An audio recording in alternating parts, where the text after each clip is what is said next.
so often when I'm out fishing on the beach, surf fishing, I have people come up to me and they want to know what they need just to catch fish off of the surf. So I'm going to do a brief video here just showing you some of the basics to just catch fish. Maybe you're on a family vacation, you just want to get out and do some fishing. The first thing that you need, wherever you're at, you'll need a license at a lot of places in order to surf fish. In South Carolina, a fishing license, you can buy a 2-week license for around $10 or $15, so they're very reasonable. If you're fishing on a pier, most of the time, you just pay to fish on the pier and you don't need a license. All right, so first and foremost, you got to check local regulations to see if you need a license. Secondly, you'll need a rod and reel. And normally, just to get started, what I'll recommend is just maybe going to a local sporting goods store, or honestly, when you're along the beach areas, the Walmarts are really stocked. You can go into a Walmart and for around $30 you can pick up a combo about like this. This has a 7-foot rod, fairly big reel, not gigantic. A lot of times you can even find those already pre-spooled with line. If not, you'll need to pick up some fishing line if it doesn't come pre-spooled. But again, a lot of times for around $30, give or take a little bit there, you can pick up something about like this and that'll get you started. Now, if you want something a little better, maybe you think you're going to do a little more serious fishing, or maybe you're going to watch some of my future videos on shark fishing and you want to upgrade to that later on, then I would recommend maybe something like this. We picked this one up this year because we had an incident with a broken rod, and this actually had a broken reel on it at Walmart, and we bought it for the rod, and we've somewhat repaired the reel. But this combo, I believe you can buy for about $70 at a Walmart. This is a 10-foot rod, so for surf fishing you can cast a little bit further, but again, it's really not necessary if you're just looking to get into fishing, just to try to catch some fish from the surf. $30, $40 combo will be more than enough for you to do that. All right, the next thing you're going to need some basic tackle. And if you take a look, this is my surf fishing tackle box. All right, not a whole lot in there. I'm going to go over what I carry with me, and a lot of times I'll carry a little bag with me, and I might have some extra fishing line in the bag. I'll have my sinkers in there. I'll have a pair of pliers, but again, not a whole lot that I'm going to carry with me just to try to get out on the surf in order to catch some fish. You will need a pair of pliers. I recommend some with a cutter, also needle nose, so if you have trouble getting the hook out, you can use those in order to do so. The rig that I like the best for surf fishing is just a 3-way swivel. There's 2 different ones here. You can actually pick this top one up fairly cheap. You can buy them in bags of 12 for maybe $2, $3. And those will get you started. With a 3-way swivel, you're going to tie your main line from your rod, from your reel. You're going to tie into one of those, and then from the other one, you're going to run it to a hook.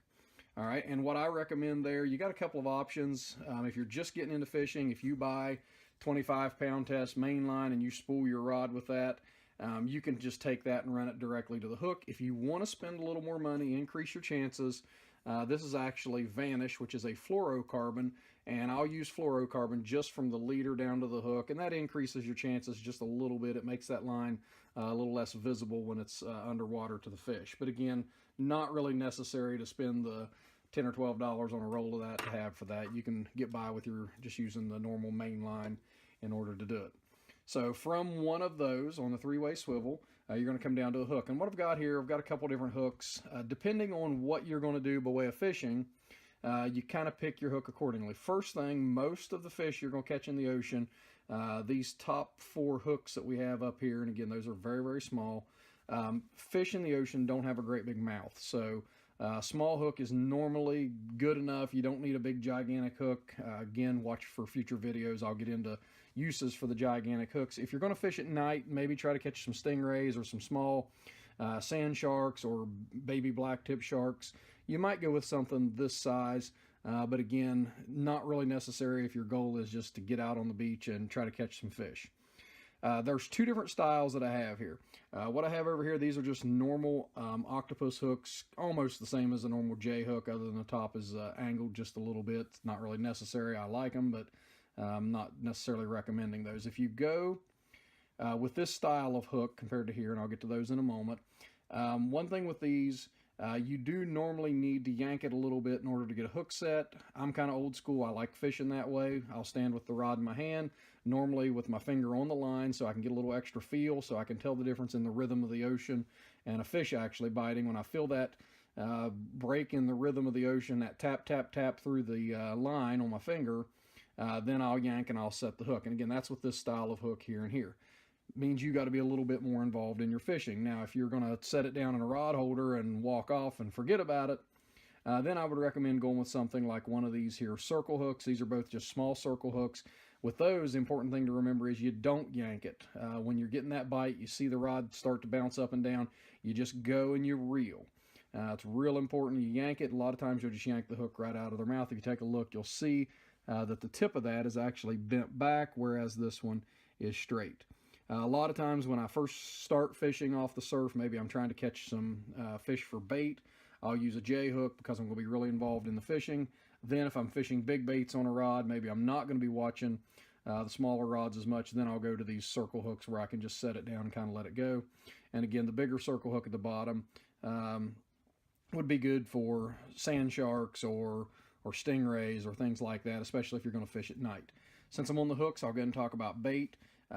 Morning time, I like shrimp. Even at night, just buy bait shrimp, local bait store, Walmart. Pick that up, put just a small piece on there. It doesn't take a whole lot. One piece of shrimp will make 4 or 5 pieces of bait. Put it on in the morning. Shrimp's good. Not bad in the evening. A lot of times in the evening I'll go ahead and I'll switch to squid, just because your sand sharks and your stingrays seem to bite a little bit better at night. I might go with something like this and fish squid. Okay, so then from the other hook here on our 3-way swivel, we're going to run over to a sinker. As far as the line for that, I normally just use whatever scrap line I've got.